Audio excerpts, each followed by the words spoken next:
Thank you, everybody. That's very nice. Thank you. Well, God bless you all. Thank you. That was very nice. And love this conference. Delighted to be part of this from the beginning, and to see it succeeding over these years is just a source of great joy for me and a source of hope for the church. So thank you, everybody, for being here. As you can tell, I got a little bit of a cold, so I'll be sipping some little water during this. Hope my voice makes it through the night.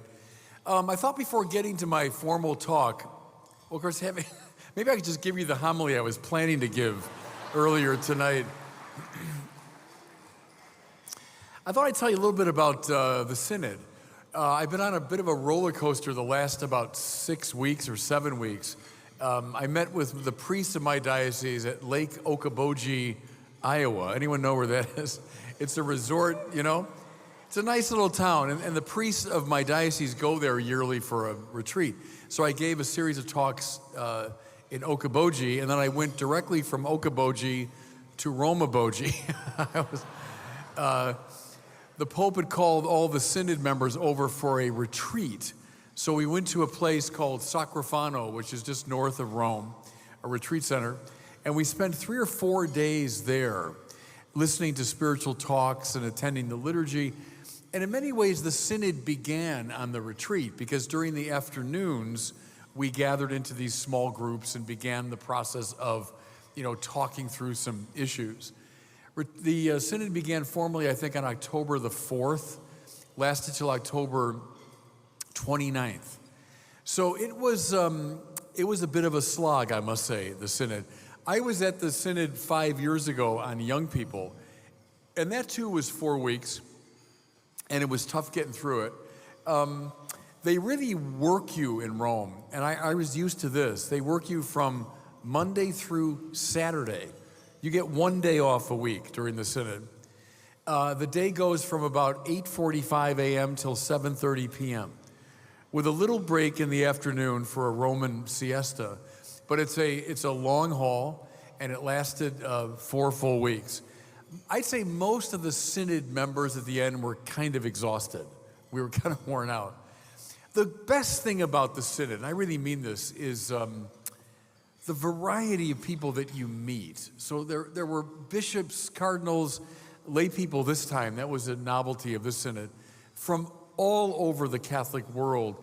And what strikes you is there's probably no other organization on the planet that could assemble such a remarkably international crowd as the Catholic Church can.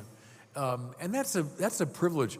I remember on the retreat, you'd get your food, there's this giant dining room, and you'd go in and there are tables like this, and you had no idea. There's a French-speaking table, a Spanish-speaking table, there's a Swahili-speaking table, and you just took your place and, did the best you could.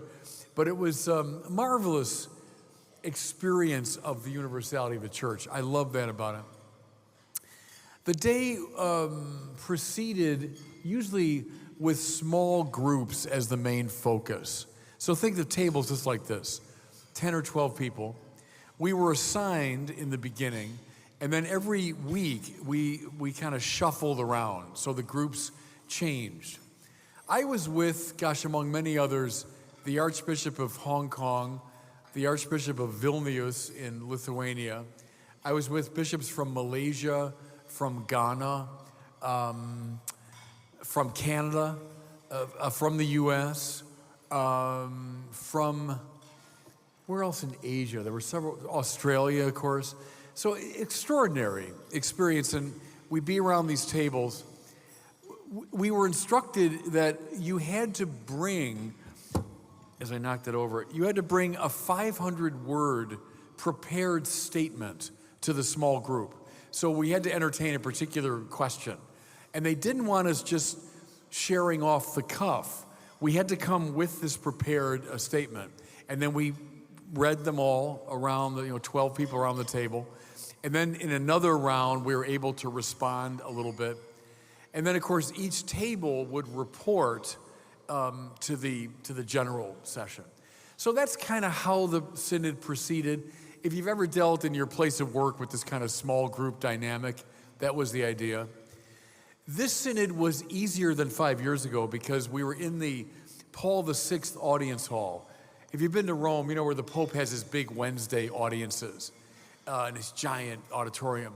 And they cleared out, I don't know, maybe half the space of this room. They cleared out the chairs, set up these round tables. And so we were a little more spread out. In all the previous synods, you were in this synod hall. Maybe you've not seen that, but it's very claustrophobic, kind of steep theater seating. And it's like the worst middle seat on the airplane is where you'd sit. And 5 years ago, we had to wear the cassock every day.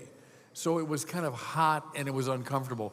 This time we were told we could just wear the black suit like this, and we were sitting at these tables. So it was a bit more physically comfortable. I'll tell you, we each had the opportunity to see the Pope. The Pope was not there all the time as he was 5 years ago. 5 years ago, he was there at the synod all day, every day. He's, diminished a bit physically, and he's in the wheelchair all the time. So he'd come in for 2 or 3 hours, maybe a couple of days a week. But when he came in, we took the opportunity to go up one by one to greet him. So I went up and sat down across from him, and we spoke Spanish, and had a little small talk. And then he kind of leaned in toward me in this sort of conspiratorial way. And he said, now you were from Chicago originally. And I said, that's right. And he said, I remember reading a report about you when you were in Chicago. He used the word informe in Spanish, which means like a formal report. I'm like, what did the report say? And he said it like that, kind of, and he said, you know what it said? I said, no, tell me. He said, it said, you are the new Fulton Sheen. Well,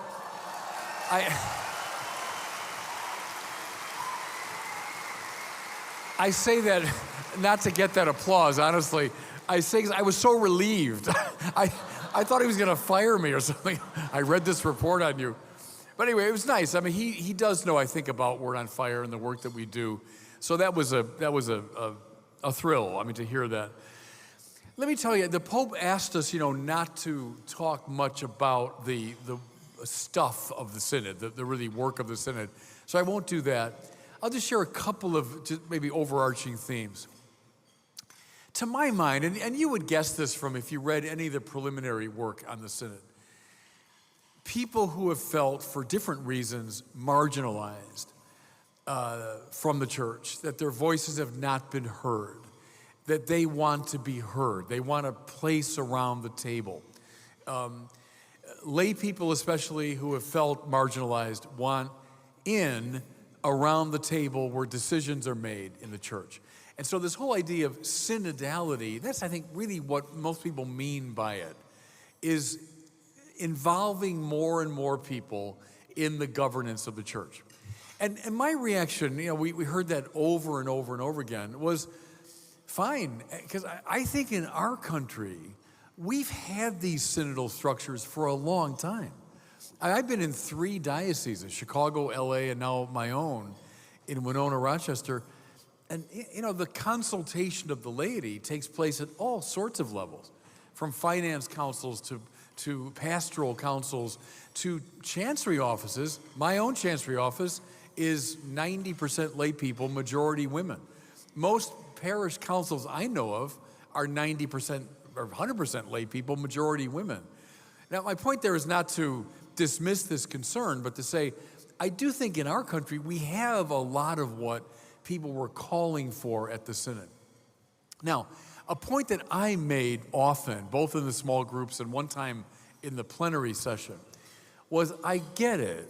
I get the desire for more people to be involved in the governance of the church.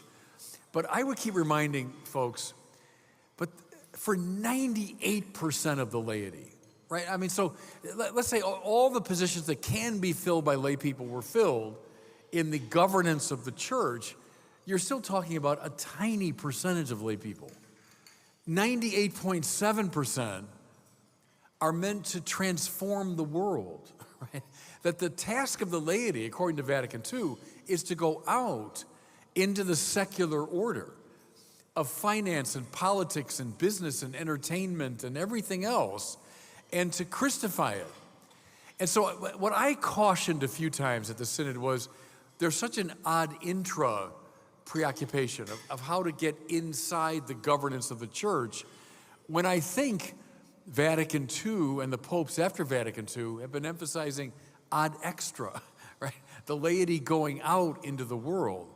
So that was a theme that surfaced quite a bit. A second thing that concerned me a little bit, there was a lot of talk about mission. And, the mission of the church, and the church doesn't have a mission, it is a mission, all that wonderful language from Paul VI. And I think that's gotten into people's minds and hearts. They got that message, which is good. But as I read the documents and heard much of the conversation, too often I thought mission seemed to be the amelioration of political and economic conditions in the world. Important stuff. Social justice, and I'll say more about it tonight in my talk. But I worried at times that we didn't hear the language of eternal life and grace and salvation and heaven and hell and the cross and redemption.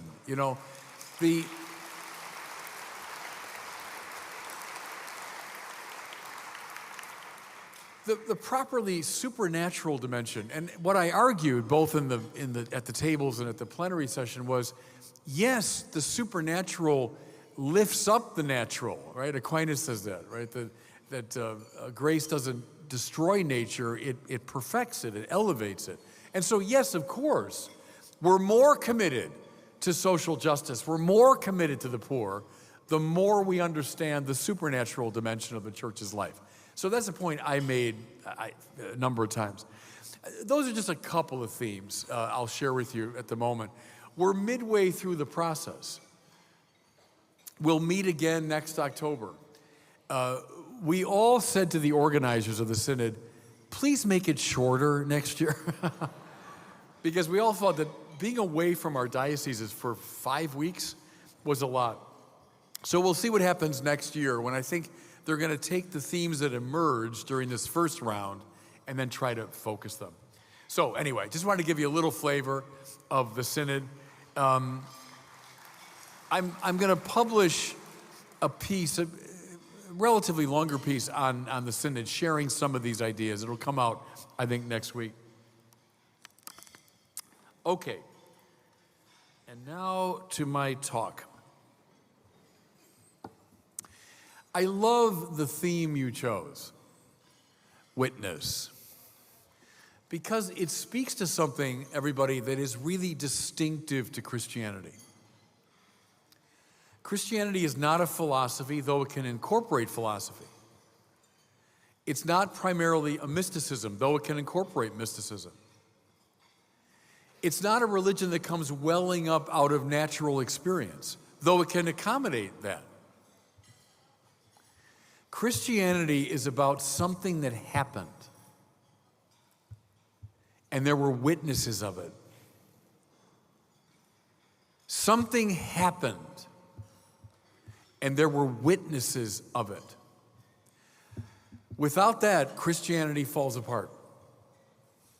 I've said before, what distinguishes the Gospels from any other form of religious literature, whether it's Sufi poets or it's Buddhist sages or Confucian philosophers, the difference is the Gospels are grabbing you by the lapels and telling you something happened. The other religions might talk about ethical principles and mystical intuitions and deep philosophical ideas, all of which are fine, but there's something sort of musing and reflective about them. Then there's the gospel. Mind you, gospel, euangelion, good news. Something happened, and there were witnesses to it. And they were so overwhelmed by what they saw that they wanted to grab everybody by the lapels and tell them about it. That's Christianity. Now, what happened? Jesus happened. Yeshua, this first century Jew, they saw and heard his teaching and his preaching. They saw his healing. Above all, they saw him die, and they saw him rise from the dead. Now, look at that first one, that they saw him die. It was very important for the ancient Romans, who knew how to put people to death, by the way. They were expert at it. It was very important for them that a crucifixion be public. It was meant as a deterrent. And that's why Jesus is crucified right outside the walls of Jerusalem. We say Mount Calvary, the word just means a skull. It's like a little rise in the ground near a quarry, they think, kind of a garbage dump area. But the idea was to crucify him right by the city gates, so anyone coming and going would see him. Can you imagine, everybody, what it was like for the first followers of Jesus, especially his disciples, to see him die? I mean, how devastating it must have been. Here's the one. Think of the Road to Emmaus story. You hear it echo, don't you, in that? We thought he was the one who was to rule in Israel, but obviously he was not. This one who claimed to be the Son of God, who spoke and acted in the very person of God. The Mashiach of Israel, the anointed one, the great Davidic warrior. That's what we thought he was. And then we saw him die in this horrific way. He didn't die in his bed, from a long illness. He's brutally put to death by the Romans. How utterly devastating it must have been. But then they saw something else, didn't they? These witnesses, these first witnesses. They saw Jesus risen from the dead. I just came across this a couple days ago. Graham Greene, the great Catholic novelist, right? By the end of his life, he'd been sort of alienated from the church, but, his great novels, The Power and the Glory and The End of the Affair, and, he's a Catholic writer. He said one of the things that led him to accept Christian faith was the account in John's gospel of the two disciples running to the tomb. Remember that? That John and Peter run to the tomb, and John outran him and got there first, but then waited for Peter.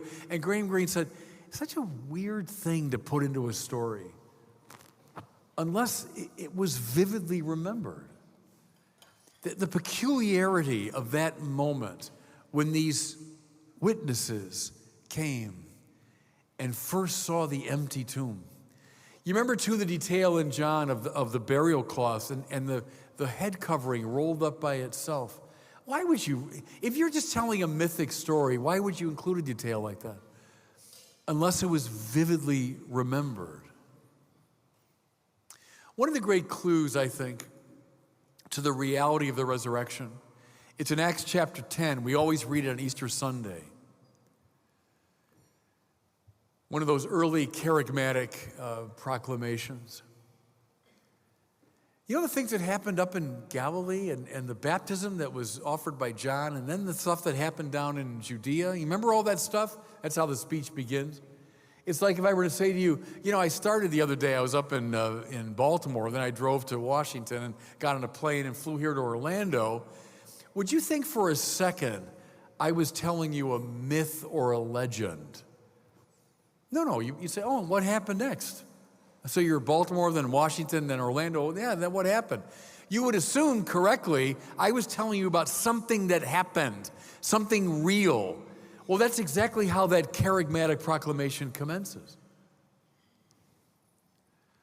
All those things about Jesus of Nazareth. And then there's this line that it always takes my breath away. Attend to it this coming Easter when you hear it. We who ate and drank with him after his resurrection from the dead. Let that sink in. So he's talking about something real. Galilee, the Judea, John the Baptist. Remember all that? And then the Jesus. Yeah, remember all that? We ate and drank with him after his resurrection from the dead. That's not how myth makers talk. That's not how people who are trading in legends talk. You know how they talk, by the way? A long time ago in a galaxy far, far away. But see, that's exactly the clue, correctly, that I'm now going to tell you an archetypal tale. I'm going to tell you a legend, a myth. It's like once upon a time. That's my clue that, well, this didn't really happen. It's an archetypal story. And then there's the Gospels that don't talk that way. They say things like, you know, it was Pontius Pilate who put him to death. And isn't it wonderful? Every Sunday we repeat that. He was crucified under Pontius Pilatus, a dateable Roman governor. We have physical evidence of his existence. How powerful that is. This Jesus we're talking about, he was crucified under Pontius Pilatus, and we ate and drank with him after his resurrection from the dead. We are witnesses to it.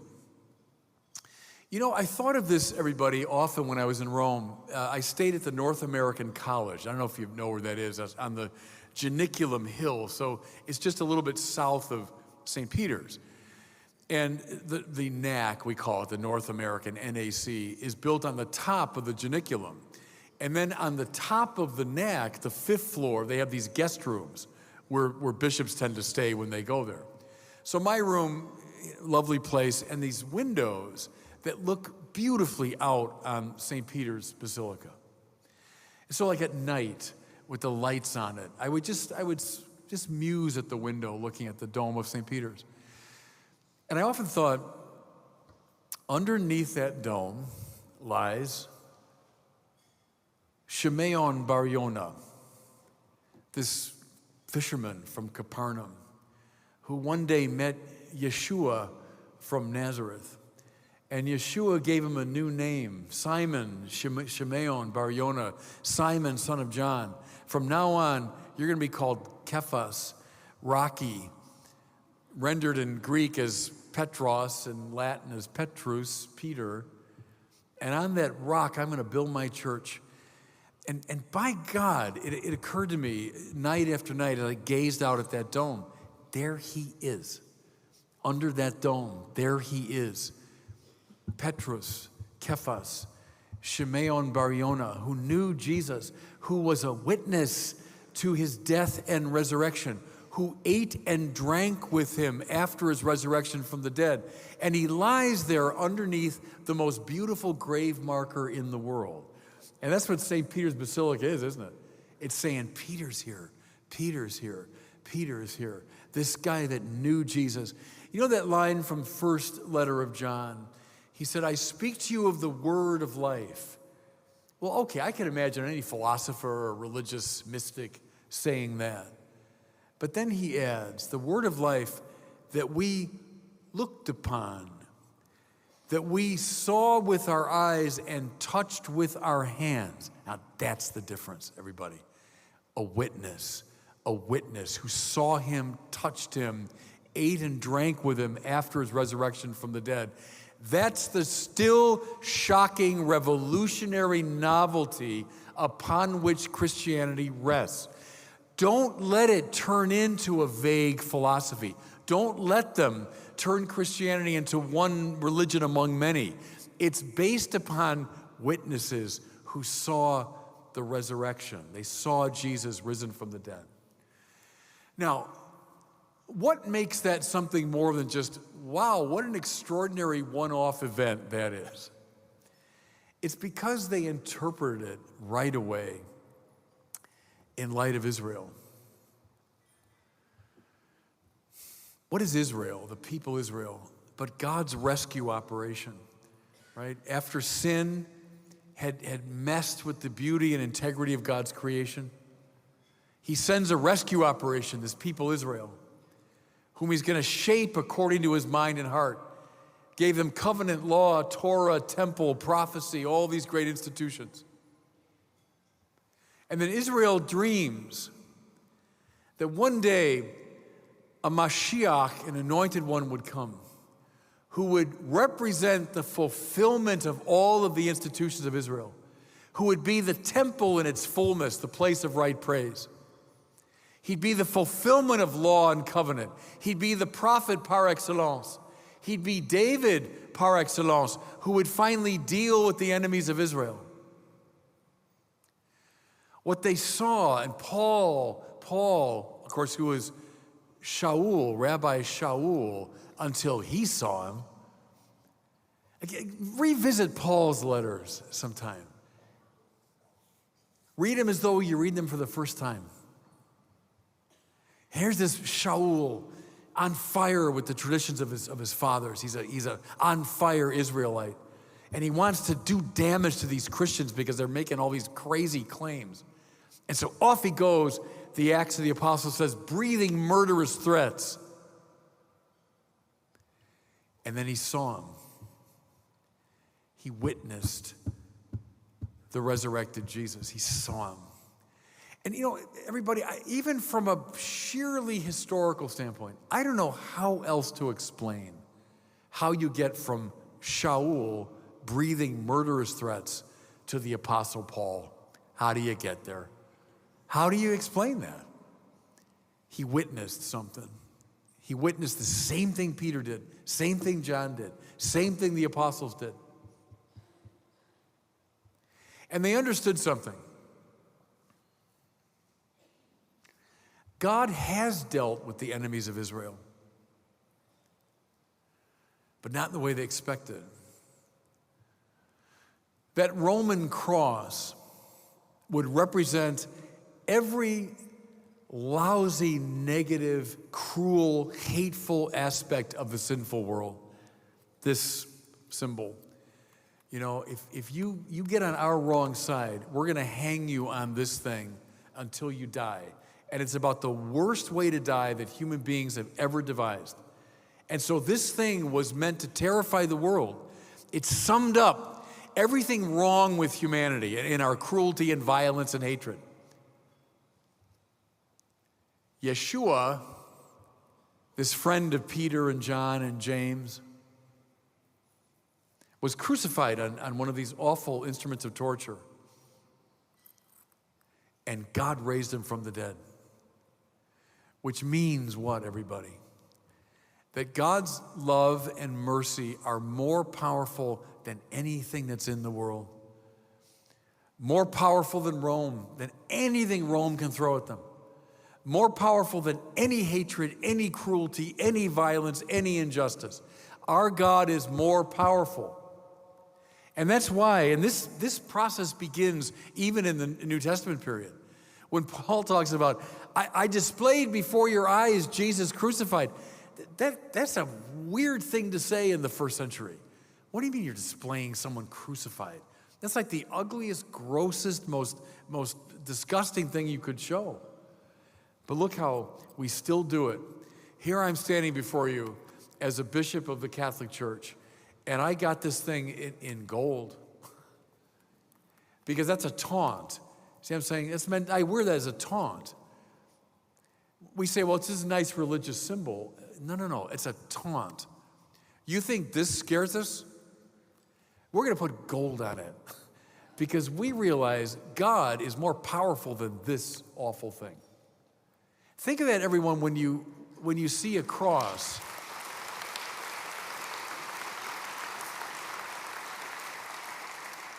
That's what it means. You know, I had the privilege a few months ago, I was over in London, and I gave a talk at the Parliament. Not in the Parliament, but it was in the Parliament building area. And at the end of it, I reminded them, I said, you know, have you guys looked recently at the Union Jack, which flies over the Parliament houses? The Union Jack is a confluence of 3 crosses, right? So think about that for a second. Fluttering over the government center of this great world power is the cross on which this young Jewish rabbi was put to death in the first century. How weird that is, isn't it? How strange that is. But it's done there too if you properly understand it as a taunt. God's mercy is greater than anything that's in the world. That's what they witnessed. That's what they witnessed to. That's what we still need to witness to. Okay, that's the first part of my talk. But don't worry, it's going to be quick, the second part. So you say, okay, Bishop, I think I get that. I think I get these sort of lofty ideas about the nature of Christianity. But what about me? What about my life? Well, let me do the translation now. Maybe you've heard me say, I've quoted a number of times, Dorothy Day, the foundress of the Catholic worker movement, said, everything a baptized Christian does every day, everything, should be directly or indirectly related to the corporal and spiritual works of mercy. I remember I read that years ago, and it's one of those lines that just changes you. Everything a baptized Christian does every day should be directly or indirectly related to the corporal and spiritual works of mercy. You see the translation now. What does this mean that they witness to? That God's mercy conquers all evil. God's love and mercy are greater than anything that's in the world. So our job now, as we witness to Christ, is to become channels of that mercy to the world. That's our job. That's Christianity. That's what it looks like when you translate these loftier ideas into life. So what I want to do, I'll do it real briefly, don't worry, I won't go plowing through each one. And you know, if you don't know the corporal and spiritual works, just Google them or ask Siri. Just say, hey Siri, what are the corporal and spiritual works? And they'll pop up. But I just want to say a word about at least some of them. The corporal works, the first three I'll group together. Feed the hungry, give drink to the thirsty, and clothe the naked. And I love about that. I love how concrete those are. That's a word our present Pope uses a lot, I think correctly. The concrete. Oh, I'm a person of mercy. Yeah, that's nice fancy talk. But on the ground, what does mercy look like? It looks like feeding the hungry, giving drink to thirsty people, and clothing naked people. You know, I lived in Santa Barbara, California for 6 years when I was auxiliary out there. So one of the most exclusive, beautiful places to live in the whole country. Oprah and Prince Harry lived about 15 minutes from where I lived. But I guarantee you, I know this for a fact, about 10 minutes from where I lived, there were also hungry and thirsty people. It's true of everybody in this room. I don't care where you live. I don't care how exclusive a neighborhood. 10 minutes from where you live, there are hungry and thirsty people. What are we doing now to feed them and give them drink? Soup kitchens, shelters for the homeless, those exist within easy striking distance of everyone in this room. How much time are we spending there? How many donations are we giving? When we prepare a meal, can we double what we need, freeze half of that, and then bring it down to the homeless shelter or the soup kitchen? You know, clothe the naked. I think you can do a lot of interesting spiritual work when you go into your closet. Go into your closet, like everybody in this room. It's true for me. There are a lot of things in that closet I haven't worn in probably 4 years. You know what I mean?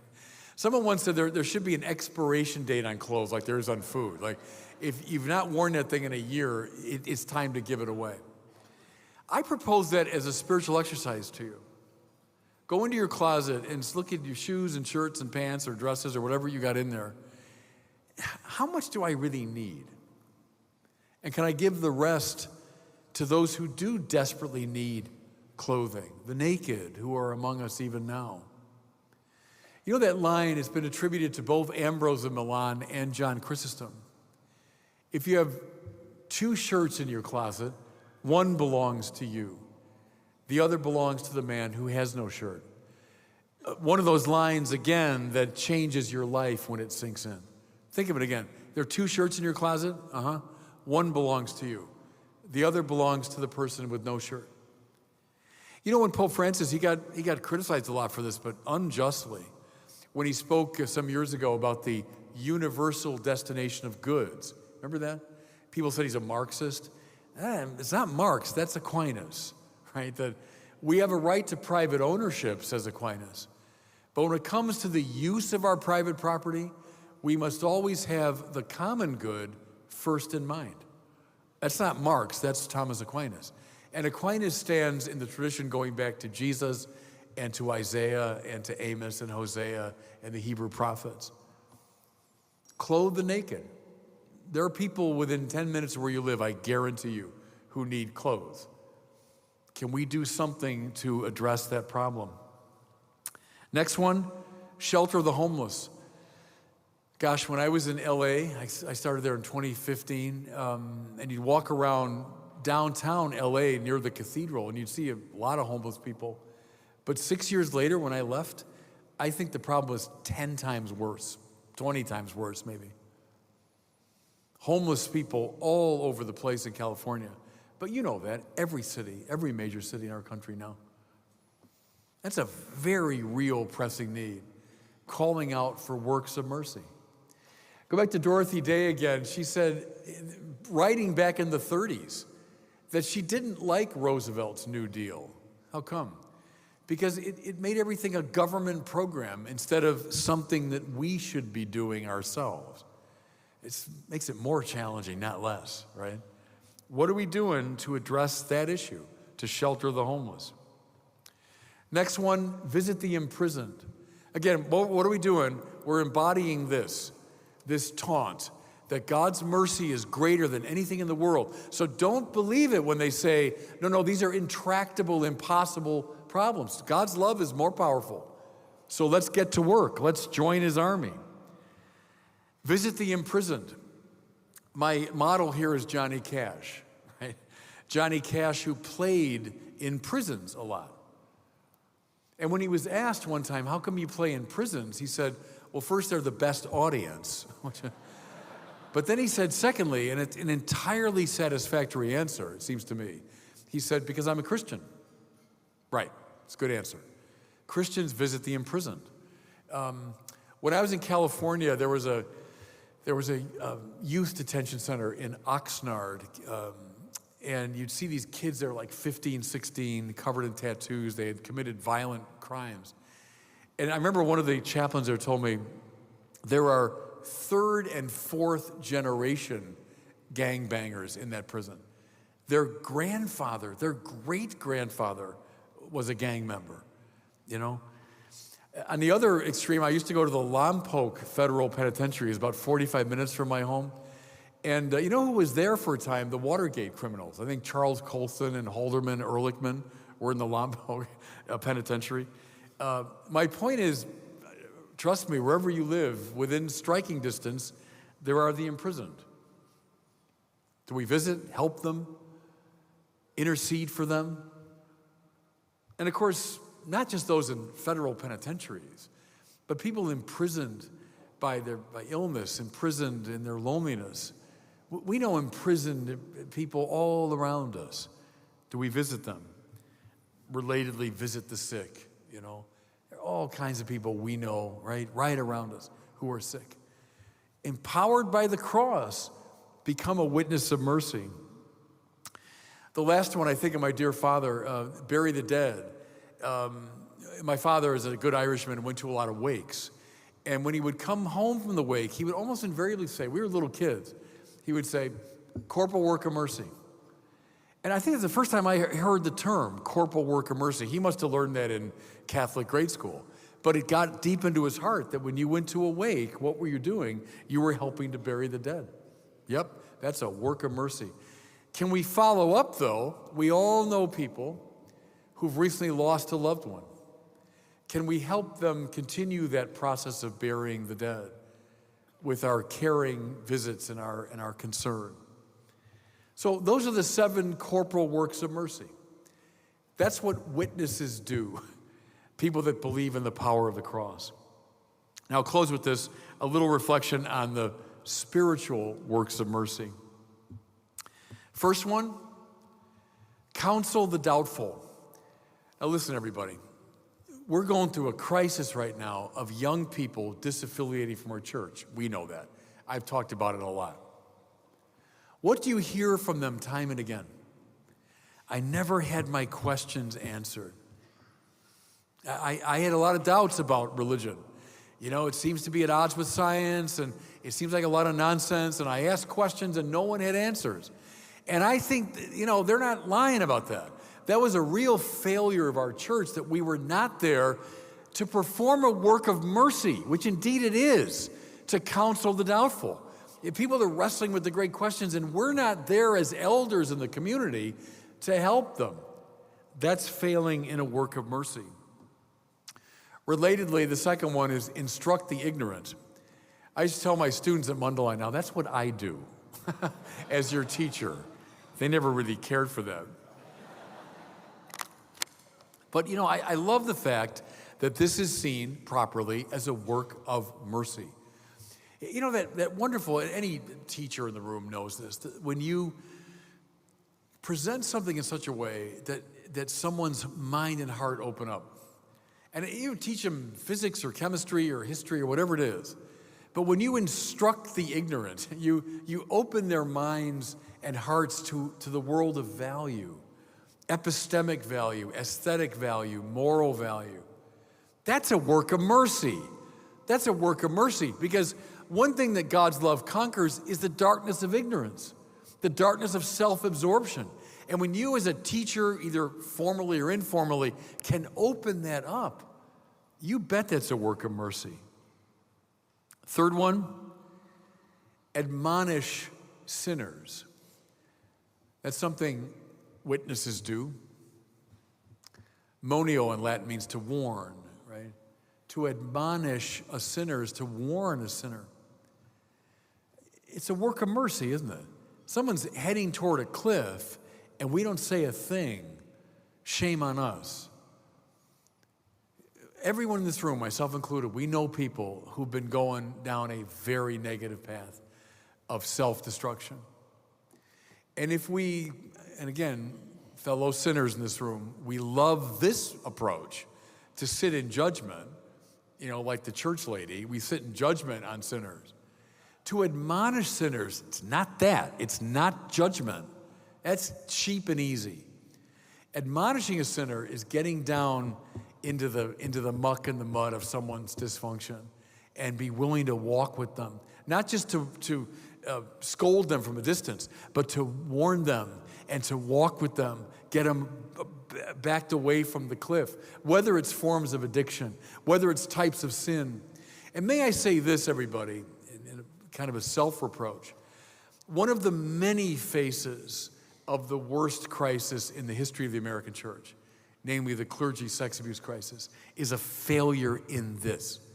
And as priests have to bear a lot of responsibility, bishops too, a failure to admonish sinners. Did we see things and look the other way? Did we see things and not warn? So that's a work of mercy.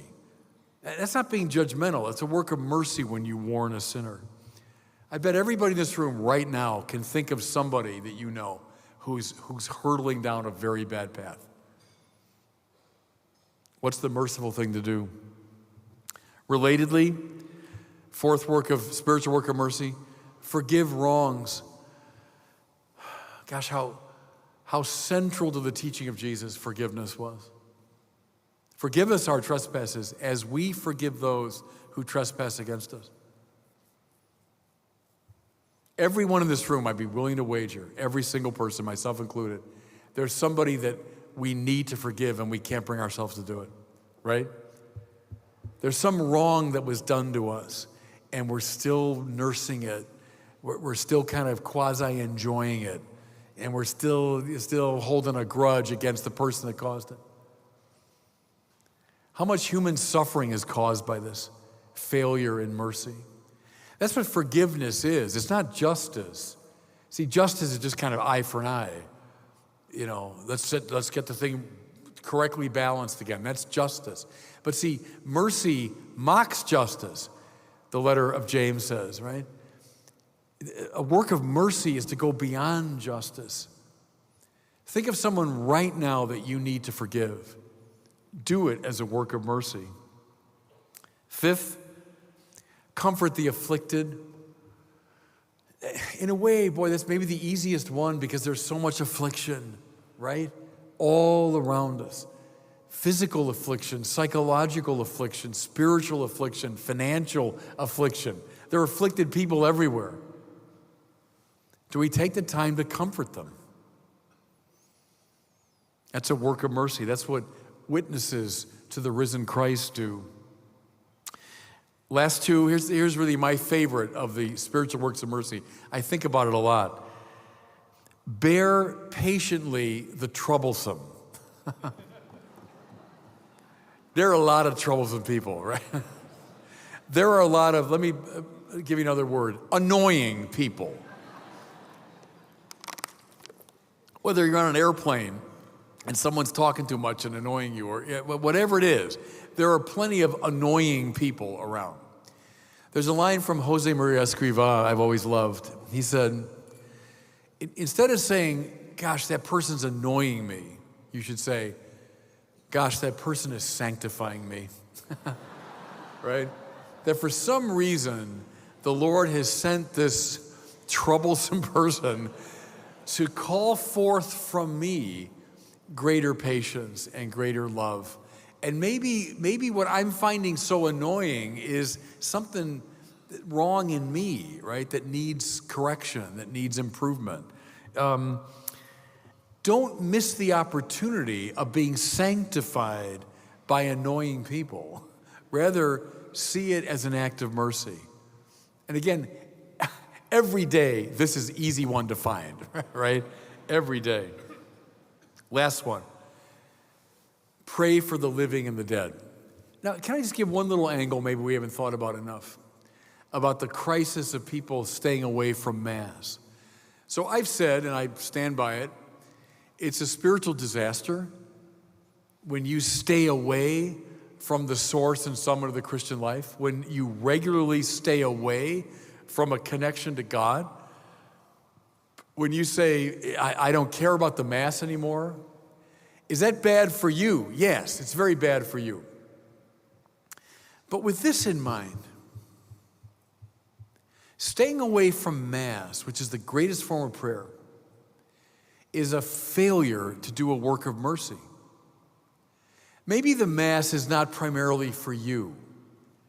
Maybe your going to Mass is for the sake of the person that you are praying for at that Mass. A living person? Sure. Or maybe someone that's died. And that your attendance at Mass and your prayer at Mass is benefiting both the living and the dead. Therefore, when you stay away from Mass, you're failing in this great work of mercy, to pray. Remember a line from Merton's Seven-Story Mountain, I've never forgotten. As a young kid, he's exploring these ruins of medieval monasteries in the south of France, and he's kind of exulting in how mournfully beautiful they are. But then he says, of course, he's writing from within the walls of a Trappist monastery. He said, I wonder now how many of those medieval monks prayed me where I am today. And it's a beautiful line, and I've never forgotten it since I read it. But it speaks to this, that the prayers we offer now, who knows the effects they're having?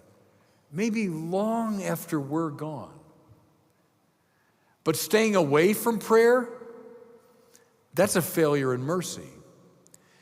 I remember when I was at Mundelein and students would come to me and say, oh, Father, I'm finding praying in the office, it's just so difficult. I'm not getting anything out of it. I say, I don't care. I don't care if you're not getting something. You're not praying for yourself primarily. When you open up that office as a priest, you're praying for the church. You know that wonderful, mournful psalm, we pray it at night prayer every Friday.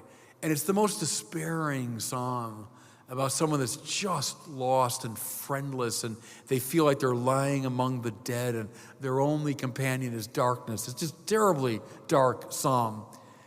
And years ago, a very wise teacher said to me, when you're praying that psalm, maybe you don't feel that way. But trust me, somebody right now in the body of Christ feels exactly that way. And you're praying for him, or you're praying for her. To pray for the living and the dead, everybody, that's not something trivial, not just having nice thoughts about someone. That's a work of mercy. Okay, so what do witnesses to this cross do? Yeah, I'm a successor of the apostles as a bishop. That's the title that moves me the most. As a bishop, I'm a successor of the apostles. When we were sitting in the synod, we were in the Paul VI audience hall, which is just south of the Bernini colonnade, just south of the basilica. You know what stood there in the first century was the Circus of Nero. And that's where Peter was put to death. He was crucified there, legend says, upside down. And you know the obelisk, which stands now in the center of St. Peter's Square, that was in the Circus of Nero. Likely, it's one of the very last things St. Peter saw. The witness who saw Jesus die, saw him risen from the dead, and then bequeathed that great witness to the world. And it's carried all the way down over 20 centuries to Orlando, Florida. And this gold cross, which is a sign that God's mercy is more powerful than anything in the world. And there's the program, everybody. To join Jesus' army is to do the corporal and spiritual works of mercy. So let's get to it. God bless you all.